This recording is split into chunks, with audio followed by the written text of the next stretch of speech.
So, my message today is exactly what are you watching for?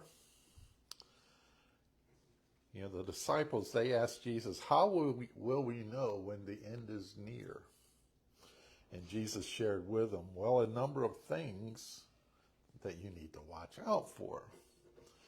And when you see these signs, when you see these things, you will know that I am about to return.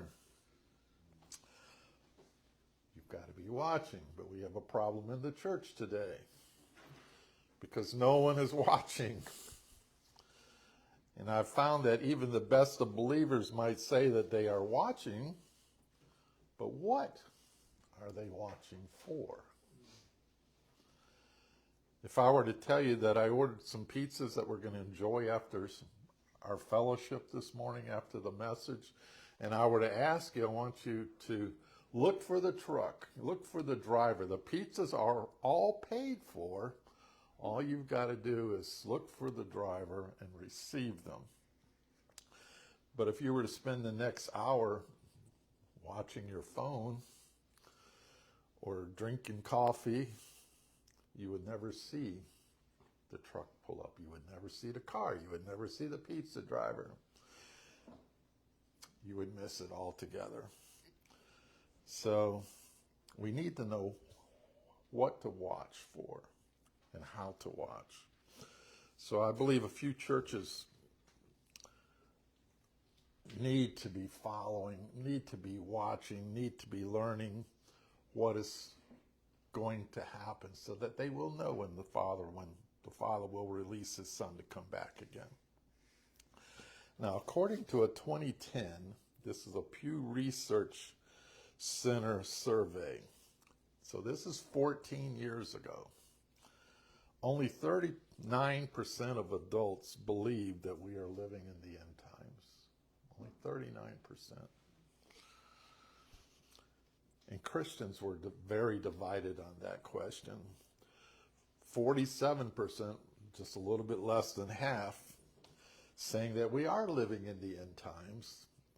And that included 75% of basically black churches and 63% of evangelical Protestant churches. But 49% of the Christians said that we are not living in the end times. And that included 70% of the Catholics and about 65% of mainline Protestants. A lot of people don't believe the times that we're living in because they're not watching. So roughly 40% of Americans either do not believe that Jesus will be coming soon or they don't believe in Jesus at all. Now, evangelicals are divided.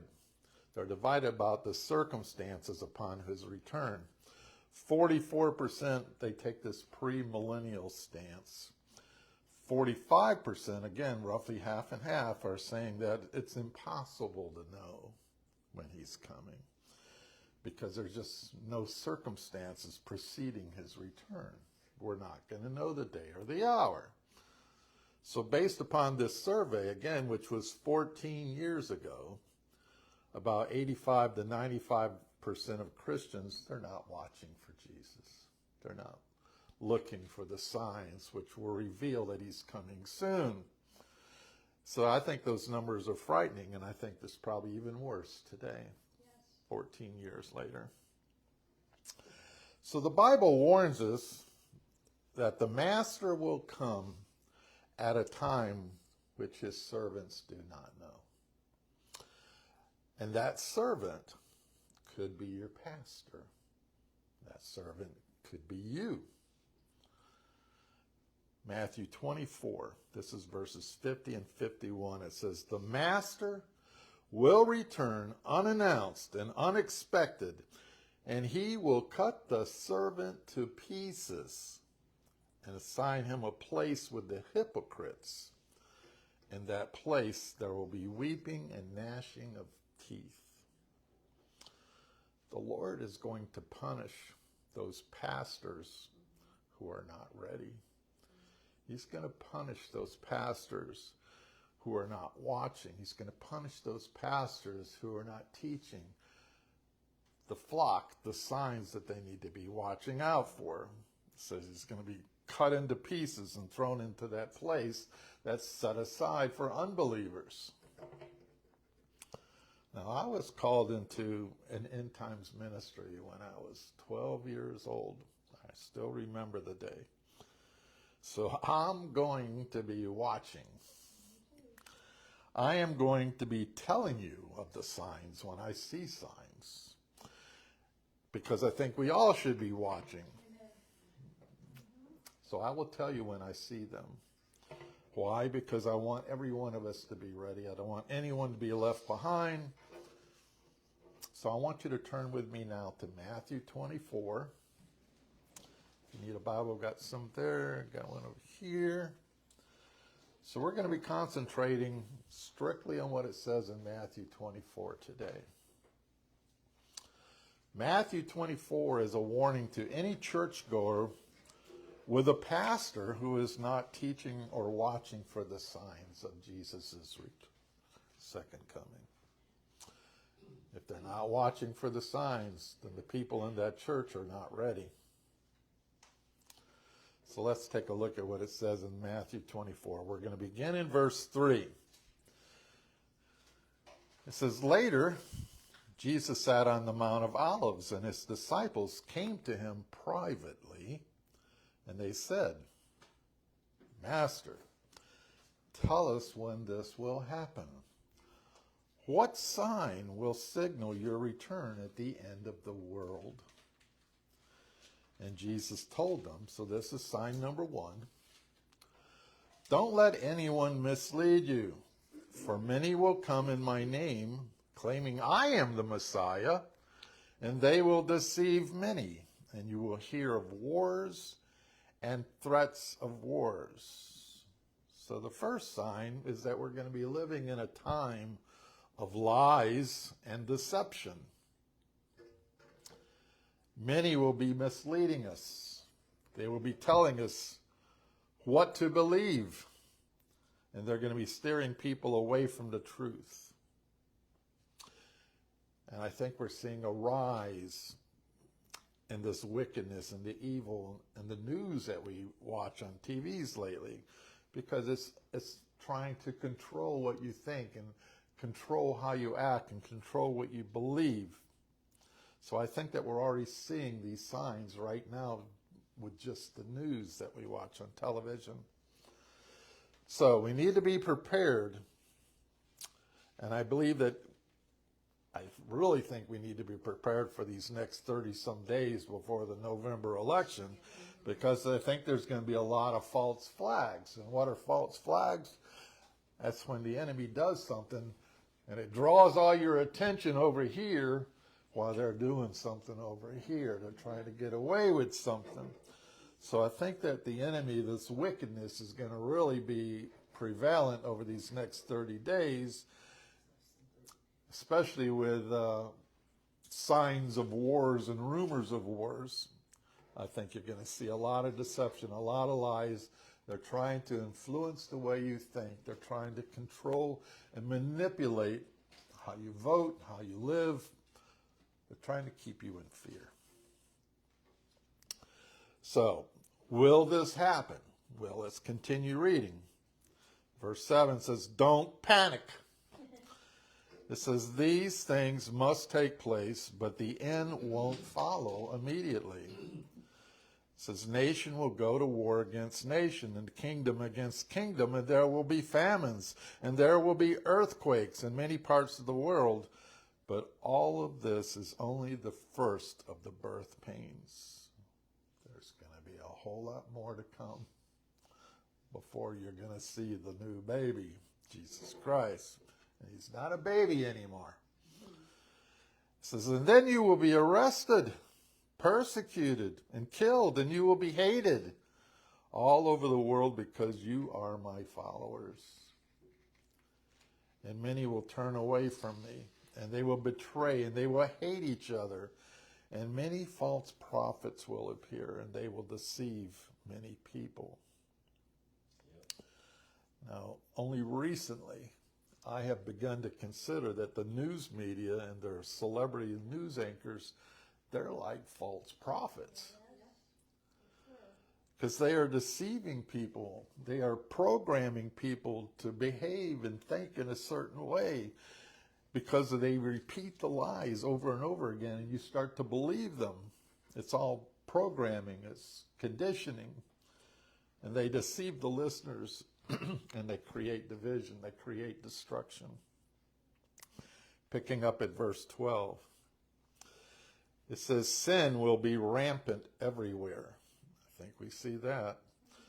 And the love of many will grow cold. Well, right now, with the political situation, you've got families split. I mean, there's just so much distrust and so much hatred going on.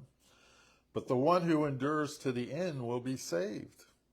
And the good news about the kingdom will be preached throughout the whole world so that all nations will hear it.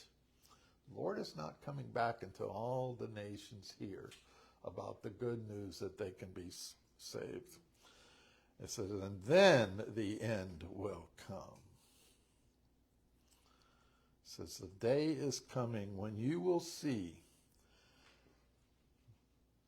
that a sign which Daniel the prophet spoke about, the sacrilegious object that causes desecration, standing in the holy place.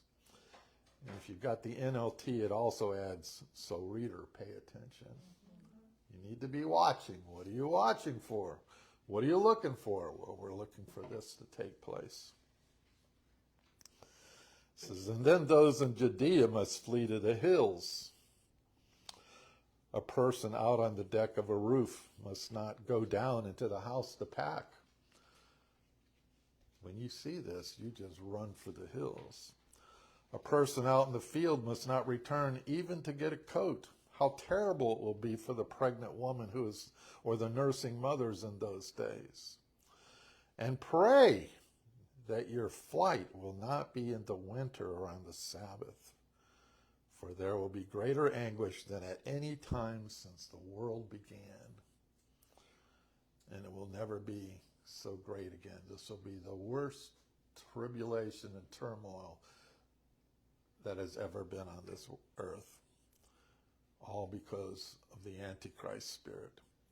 And then followed by the wrath of God. In fact, unless the time of calamity is shortened, not a single person will survive. So God is going to intervene. But it will not be shortened for the sake of God's chosen ones.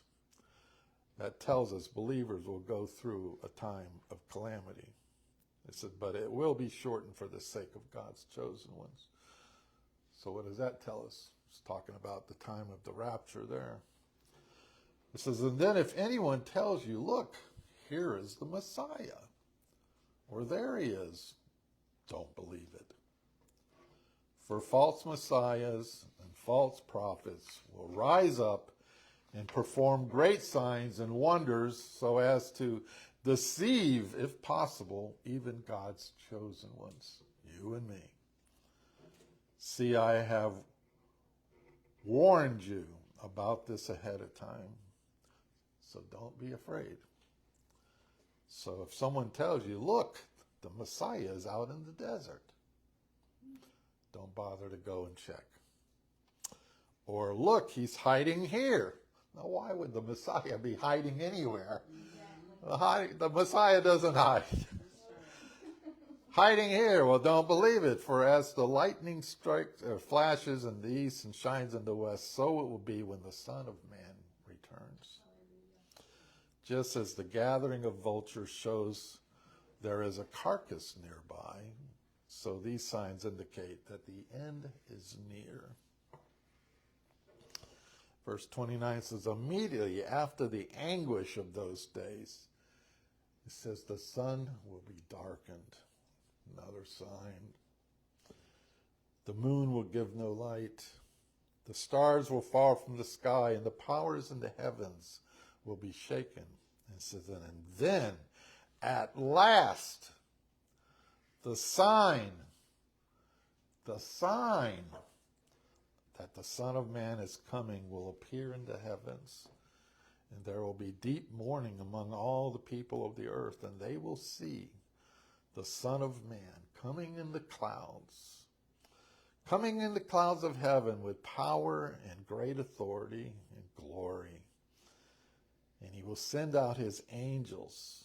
He's sending out his angels with a mighty blast of the trumpet, and they will gather his chosen ones from all over the world. That's the rapture. That's not his coming. That's the rapture. From the farthest ends of the earth up into heaven. So now learn a lesson from the fig tree. When its branches bud and its leaves begin to sprout, you know that summer is near. It's a sign. In the same way, when you see all these things, all this deception, all these lies, where you see the spirit of the Antichrist just manifesting in everything around you all over the world, you will know that his return is very near. He's right at the door. I tell you the truth, this generation will not pass from the scene until all these things take place. You're that generation. Heaven and earth will disappear, but my words will never disappear. Verse 26 says, however, no one knows the day or the hour when these things will happen. Not even the angels in heaven, nor the Son of God himself. Only the Father knows. When the Son of Man returns, it will be like in Noah's day. All those days before the flood, the people were enjoying banquets, they were partying, they were holding weddings right up until Noah stepped foot onto the boat, onto the ark. People didn't realize what was going on. They weren't looking for the signs. They weren't paying attention. They weren't alert until the flood came and swept them all away. And that is the way it's going to be when the Son of Man comes. It says 2 men will be working in the field. One will be taken. The other one is left. 2 women will be grinding flour in the mill. One will be taken. The other one will be left.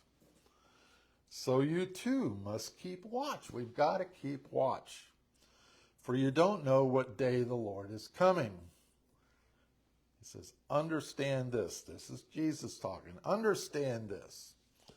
If a homeowner knew exactly when a burglar was coming, he would keep watch. He would be alert. He would be looking for a burglar so that his house would not be broken into. So we need to be ready all the time. We need to be awake all the time, because the Son of Man will come when we least expect it.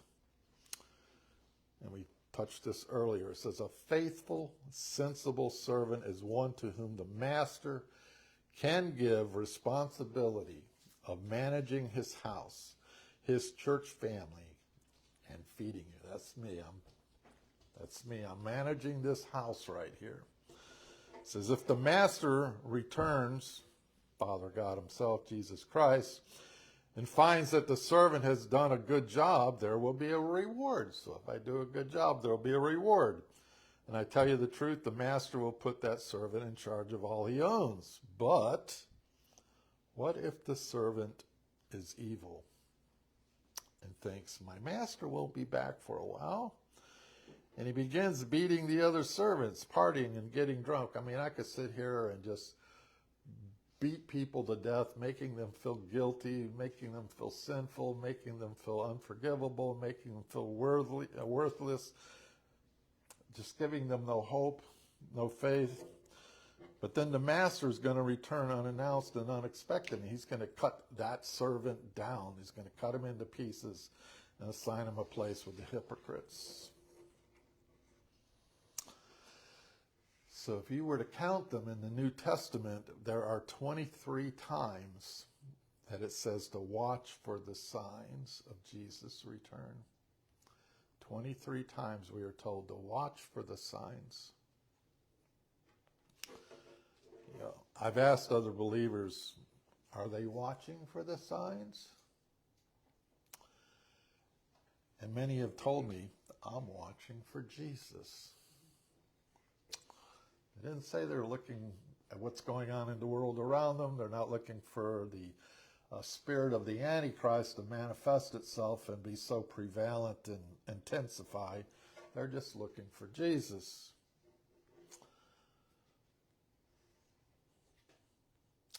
So most of them are just looking for Jesus. And I think that's pretty noble. I think that's good that they're watching for Jesus. But they're not looking for the signs. You can be so busy waiting and watching for Jesus. You know, when you wait a lot of times and you don't see what you're looking for, you quit looking. So when Jesus comes, you miss it.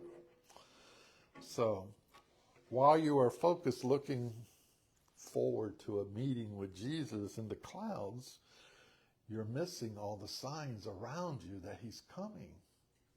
I mean, for 2,000 and some years now, people have been waiting for Jesus to come. But how many of them in those 2,000 years have been watching for him to come?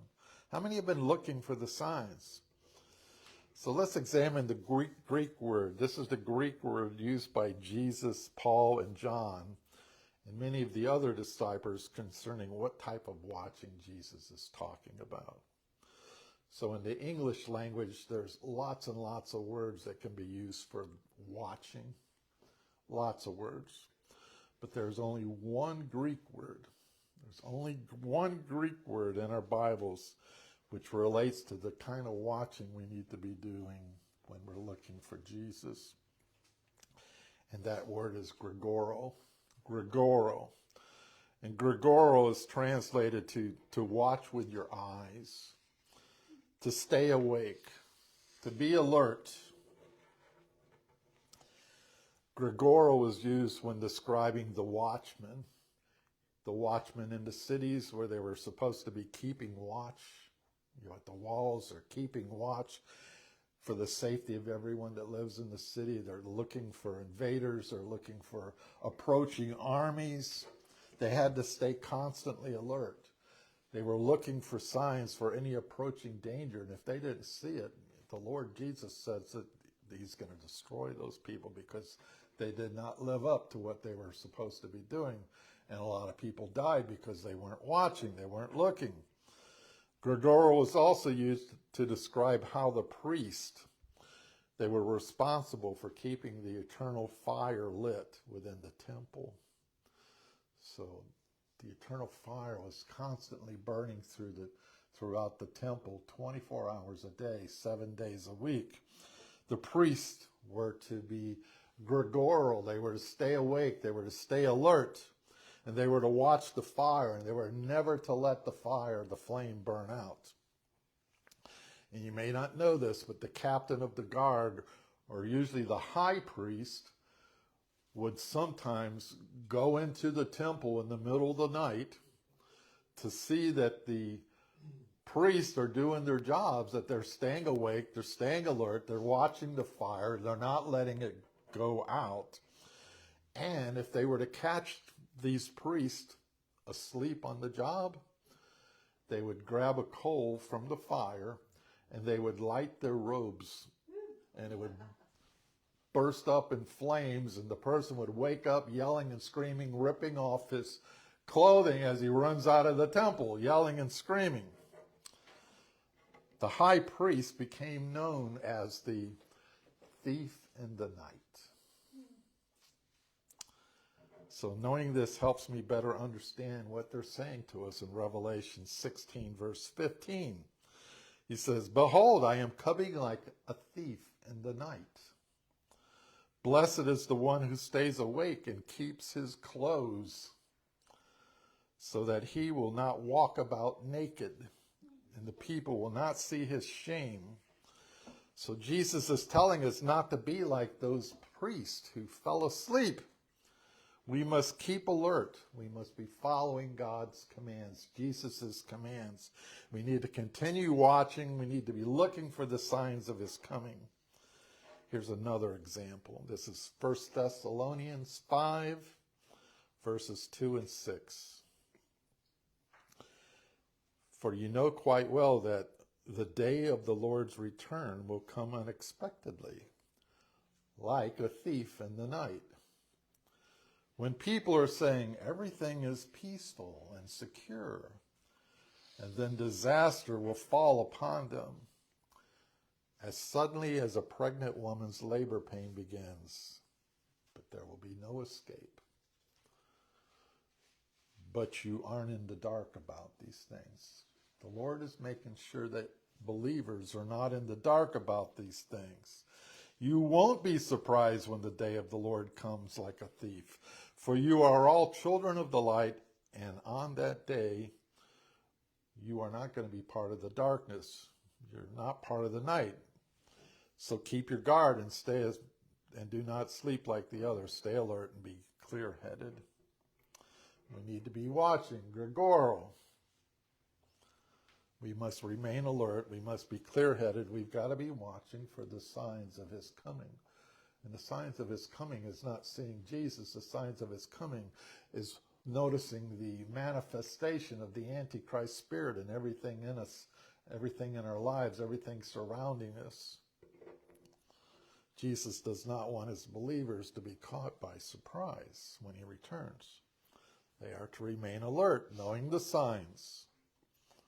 They've got to be looking for the signs of the Antichrist. Staying alert, Gregoro, watching, was what Jesus expected from his disciples on the night that he was betrayed. We just took communion. Well, later on that night, Jesus was betrayed. Jesus knew that the temple guards would soon be coming to arrest him. So he prayed for strength. He was praying for strength so that he could fulfill God's will. At the same time, he was watching for the temple guards and Judas to come and get him. So as he prayed for strength, he turned to his disciples and he said, "Stay alert and watch with me." Gregoro. In Matthew 26, verse 38 through 41, he told them, "My soul is crushed with grief to the point of death. Stay here and keep watch, Gregoro, with me." And he went on a little farther and he bowed with his face to the ground, praying, "My Father, if it's at all possible, let this cup of suffering be taken away from me.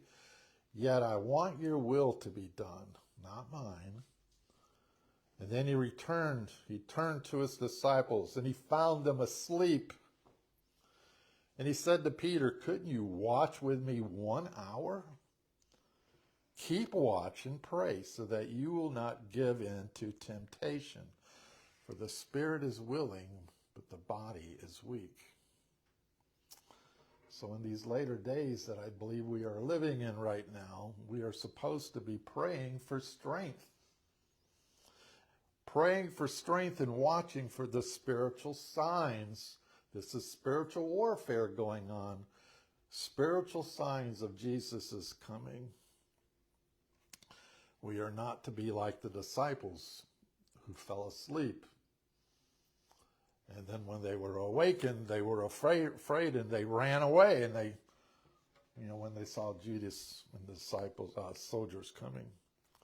Jesus wants us to pray. Jesus wants us to watch. Got to be looking for the signs of the Antichrist all around us. He's always been there, but this is intensified more than we've ever seen it before. When we read 2 Thessalonians 2, 1 through 4, it is evident that the Antichrist must appear before the rapture. It says, "Now, dear brothers and sisters, let us clarify some things about the coming of our Lord Jesus Christ and how we will be gathered to meet him." It says, "Don't be so easily shaken or alarmed by those who say that the day of the Lord has already begun." A lot of people are saying it's already begun. It hasn't begun yet. It might be frightening out there, but it's going to get worse. Don't believe them, even if they claim to have had a spiritual vision a revelation or a letter supposedly from us. Don't be fooled by what they say.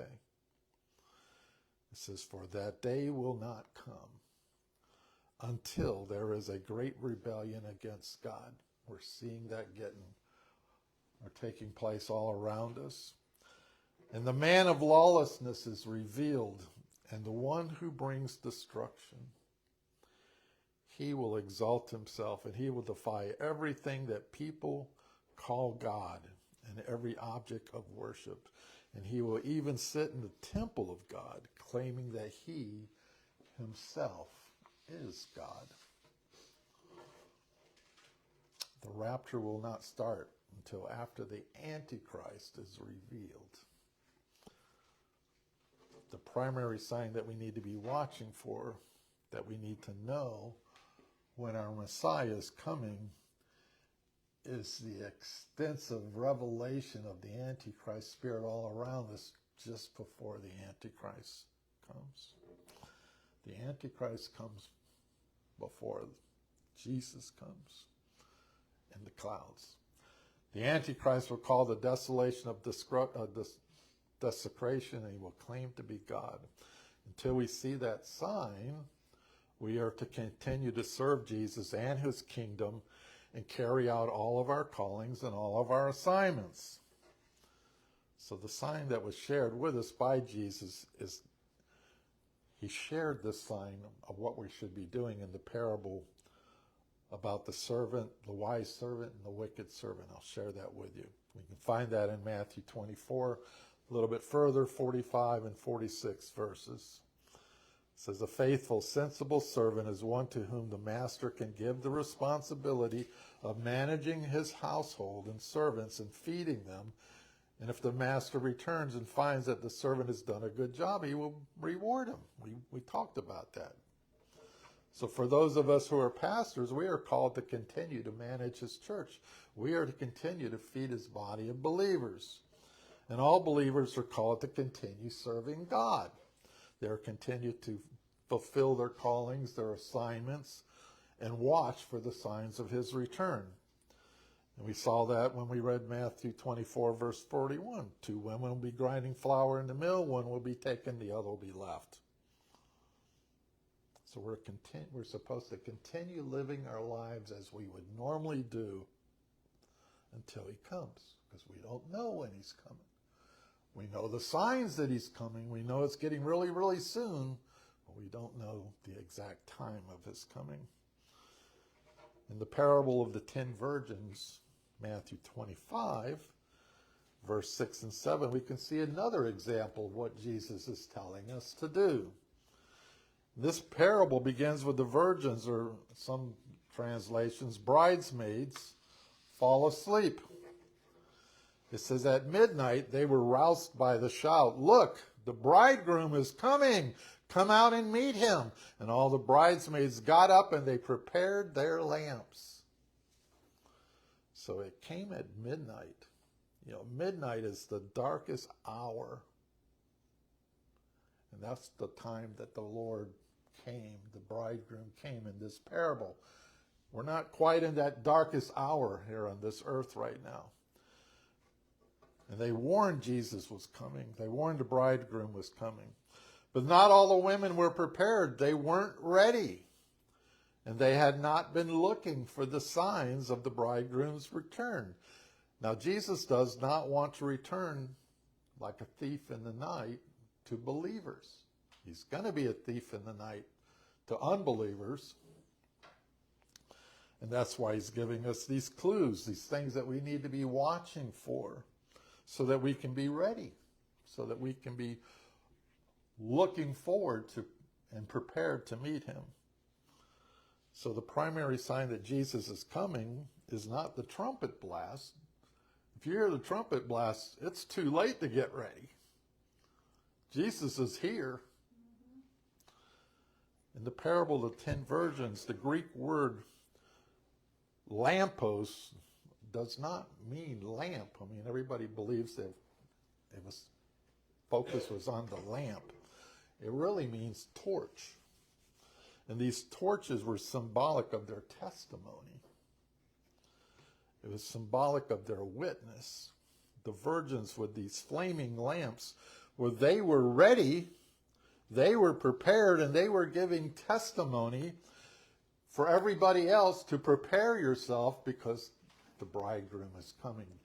Jesus Christ is coming soon. But the foolish virgins, they did not prepare themselves because their faith, their relationship with Jesus was not as strong. They weren't as obedient as the others that were faithful and had that strong relationship. So they were not ready. They didn't have everything that they needed. They weren't able to endure until Jesus came because the flesh is weak. These foolish virgins, they were believers. And they were waiting. They were waiting for the bridegroom, but they weren't watching for the signs that he was coming. Again, the spirit was willing, but the flesh was weak. That's why you're going to be rewarded, those who endure till he comes. So they were afraid. They were unprepared. And their lights burned out. So are you ready? Are you watching? I hope everyone here is ready. Is your light bright? Are you giving testimony to other people that they need to be prepared? That they need to be ready? Can we see the signs that would lead us to believe that the Antichrist will be revealed to us soon because of all the Antichrist spirit that we see all around us? Well, I believe it. I believe one of the signs are the dramatic changes in weather patterns. Changes in what would normal occurrences be on the earth. You're going to see them intensify. They're going to be worse. They're going to be stronger. They're going to be quicker. They're going to be more of them. More earthquakes, hurricanes, volcanic eruptions. They're just going to be intensely climatic and global. This year, the National Oceanic and Atmospheric Administration, they forecasted an abnormal active Atlantic hurricane season. This year, they're predicting there's going to be 17 to 24 named Atlantic hurricanes. This is a lot higher than the average. This past week, a record-breaking Category 5 hurricane hit the East Coast, and it went deep into the mainland. If you look at hurricanes, they usually don't go deep into the mainland because they lose steam, they lose power, they lose the miles per hour of those winds that are causing all the destructions that gets torn down. They usually tear up things along the coast, but this one was unusual. It went deep into the mainland, and it didn't lose any power. It got more power. It's probably the strongest hurricane that's probably ever hit the United States. And it caused over 2 million homes and businesses to lose power. I know you're not going to hear this on the news. Over 2,000 people have been reported dead. 1,000 in just North Carolina. That's across 6 states. 2,000 people. They're reporting like 200. 2,000. Add a couple zeros to that. And I believe this devastation is probably going to grow even more as they recover more and more.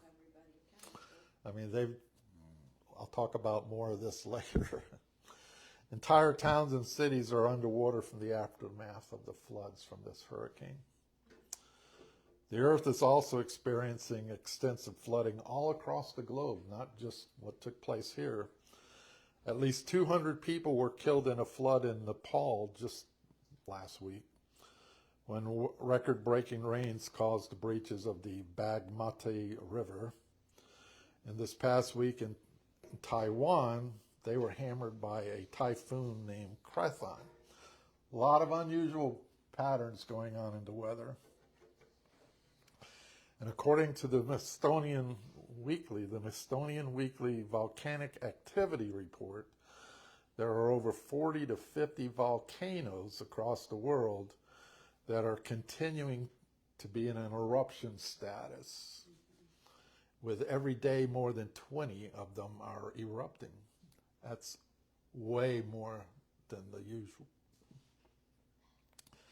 One of the signs pointing to the Antichrist about to be revealed is the sign of one world religion and the apostasy in the church.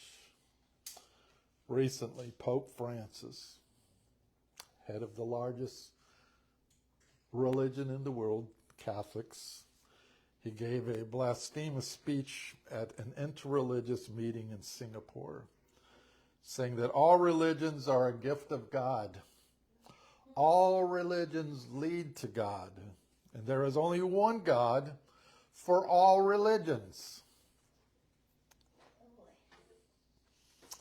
And no one's God is better than anybody else's God. Boy, that's not what I read in the Bible. We have a very jealous God. The Bible tells us a beast is coming out of the sea in the book of Revelation and in the book of Daniel, just before the Antichrist is released. And this beast will wage war on Christians and Jews, and he will conquer them. And they will be persecuted intensely and relentlessly in order to control them or eliminate them. So end-time prophecy states that plagues will also be unleashed upon the world. We saw that take place with the pandemic. The CDC and the United Nations are now warning us that there's more plagues coming in the spring or in the fall. I mean, how do they know these plagues are coming? It's because they're creating them. They're not from God. You're sending out more COVID. Yep. Yeah, this, I got to watch what I'm saying. I might be banned or shut down. So I'll have to use code words. A big sign is that a one world government will be implemented, putting world leaders under the influence of an antichrist spirit. Daniel 9:27 speaks of the covenant of the many. The covenant of the many in Daniel 9:27, which launches the 7-year tribulation. The covenant of many launches the 7-year tribulation. Well, it may have just happened. It didn't get much attention on the fake news because it's not something that the globalists are going to want you to know about. And just this past week, House Republicans in Congress, they learned about it. They found out about it. And they were surprised to find out that the United States had signed this agreement. It didn't go through Congress. It never went through Congress for approval. Congress didn't vote on this covenant of the many at the United Nations. This covenant of the many is called the Pact for the Future. And it gave sovereignty to the World Health Organization. It wasn't 100% approved by everybody in the United Nations. You know, surprisingly, the people that didn't approve are the ones that we are led to believe are our enemies. Russia didn't approve it. China didn't approve it. Iran didn't approve it. The ones that we trust, the ones that we count on, they're turning our sovereignty over to the United Nations. So this one world government that we see forming is going to be recognized as superior over all other governments. And the World Health Organization was given global authority to punish those people in every nation to supposedly combat disease and sickness through plagues. And businesses will be regulated, and they're going to be shut down or destroyed if they don't follow their mandates. And eventually every rich or poor or free or slave will be required to wear the mark of the beast. It's coming soon. And sadly, most people will take the mark because they're betrayed, they're deceived, or they just need to survive, and their flesh is weak. Jesus mentions in Matthew 24 that there will be wars and rumors of wars all across the globe. Right now, there's a lot of talk about World War III, but where's the fear? You know what a nuclear bomb will do in a time? I mean, it's no one's going to live, but no one's even talking about it. No one's even afraid. Where's the fear? Just this past week, Israel invaded Lebanon. Iran retaliated, sending 180 ballistic missiles into Israel. These are missiles that cannot be stopped by the Iron Dome. They're too fast. And this caused extensive damage to every major air base and munitions depot in Israel. But you're not going to hear that on the news. What you're going to hear is that their Iron Dome stopped it from happening. But if you find real news on people on the ground giving coverage, showing videos, I mean, it's just total devastation in Israel. We've got to continue to pray for Israel. So will this war in Israel escalate?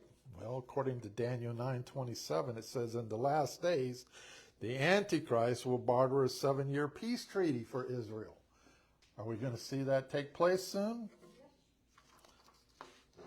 Who will engineer that peace treaty? It's going to be the Antichrist. So if you see this war in Israel and Iran come to a peace agreement, who is bartering that peace agreement? Are the 7 seals about to be opened in heaven? So let me read to you what's going to happen according to Daniel 9, verse 27. It says, this king, talking about the Antichrist, will make a 7-year treaty with the people, but after half of that time, he will break his pledge and stop the Jews from all their sacrifices and their offerings. And then, as a climax to all his terrible deeds, the enemy shall utterly defile the sanctuary of God. But in God's time and plan, his judgment will be poured out upon this evil one. So I've shared with you only a few of the signs that I've just seen just this past week. Just the past week. They're going to intensify. Things are going to get worse. Not that we should be afraid. It's something we should almost rejoice about because we know that Jesus is on his way when we see something very specific, which is the desecration. So what do you think? Is the first seal of Revelation about to be opened? Yes. Is the white horse about to be set free to run? Philippians 4:8 says that God's promise to be our refuge and our strength. God promises not to forsake us, and he will be with us to the very end.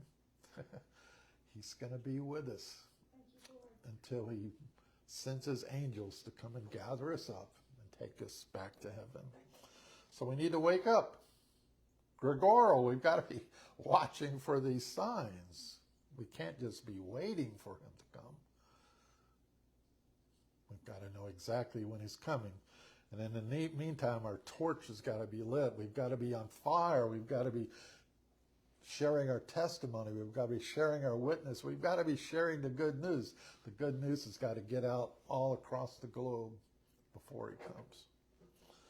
Revelation 3:3 says, if you do not wake up, I will come like a thief. So I pray that you strive to remain alert, that you're awake, and that you're prepared. You know the signs. You know what to watch out for. Amen. Amen.